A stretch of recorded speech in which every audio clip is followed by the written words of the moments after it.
नमस्कार फ्रेंड्स, आपण मानकु तंत्र मंत्र विद्यारे स्वागत। आज आम आपण मानकु एमिति मोहिनी मंत्र देबु जहाँकि आपण घरे बसी मोहिनी बा वशीकरण प्रयोग करें। यही मोहिनी बा वशीकरण प्रयोग गोटे मोबाइल रे ही हेबो। हाँ फ्रेंड्स, आपण माने एक मोबाइल रे ही आपण माने जे कोनोसी व्यक्ति बा महिला को वशीकरण करि पारिबे।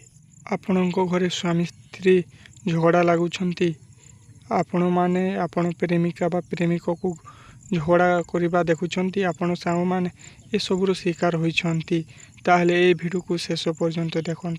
आम यही वीडियो द्वारा आपण मानक सल्यूशन देवु आपण मैंने केमिति ओ केते बेले करि पारिबे ए मोबाइल वशीकरण। यही मोबाइल वशीकरण बहुत प्राय लोक जानिछंती एवं यह बहुत कम लोक भलरे प्रयोग करी जानिछंती।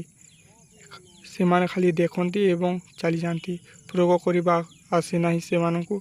आपण माने ए वीडियो को शेष पर्यंत देखंतु एवं भलरे बुझंतु ताहेले ही आपण माने ए मोबाइल वशीकरण करि पारिबे। जदि आपण माने घरे बसी वशीकरण प्रयोग बा मोहिनी मंत्र प्रयोग करने को चाहूँगी ताहले आम वीडियो को शेष पर्यंत देखंतु। एही मोबाइल द्वारा आपण माने वशीकरण शिखि पारिबे एवं एही वशीकरणटी बहुत साधारण एवं एमिति वशीकरण जहाँ आपण माने जानि नथिबे, आपण माने विश्वास करि पारिबे नाही।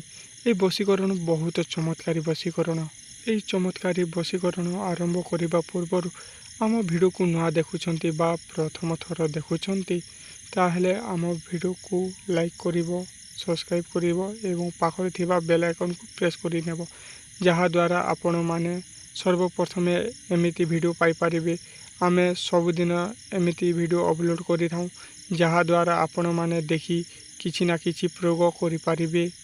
ध्यान दे सुनंतु, एही प्रयोग करि पारिबे केवल गुरुवार दिन रे संध्या बेले करिवे। आपणको घरे बा आपणको घर मंदिर रे जोंटी आपण माने पूजा करती से मंदिर रे आपण माने बसिबे एवं पाखरे गोटे बिछुणा पकई देबे एवं गोटे दीप जलाइबे घियर एवं सही दीप रे हलदी पकाइकी आपण मानकु हनुमान चालीसा पाठ करबा पड़िबो एवं हनुमान चालीसा 3 दिन करिवे। गुरुवार, शुक्रवार एवं शनिवार करिवे।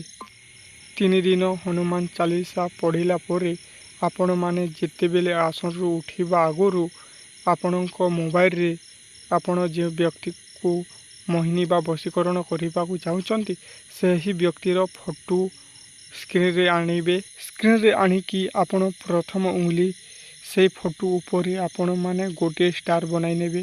सही फोटो ऊपर आपण माने ट्रायंगल करी सारिला परे आपण को एही मंत्र उच्चारण करबा को पड़िबो।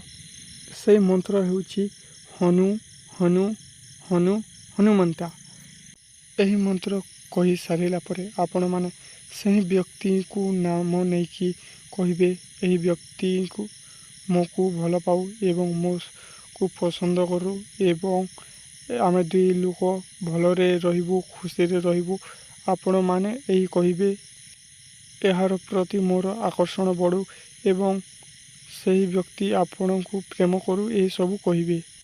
हे श्री राम, हे हनुमान, मो पाई एहार आकर्षण बढ़ू एवं सही व्यक्तिटी मो को प्रेम करू ए सब कहिबो। ए सब कहिला परे आपण माने चतुर्थ दिन देखि पारिबे आपणको काम बा आपणको वशीकरण प्रयोग हो जाइथिबो। ए वीडियो आपण मानकु पसंद आसिला तेबे कमेंट माध्यम रे आपण माने निश्चित भाव रे जणाइबे एवं लाइक करिवे। रहूछु फ्रेंड, नमस्कार।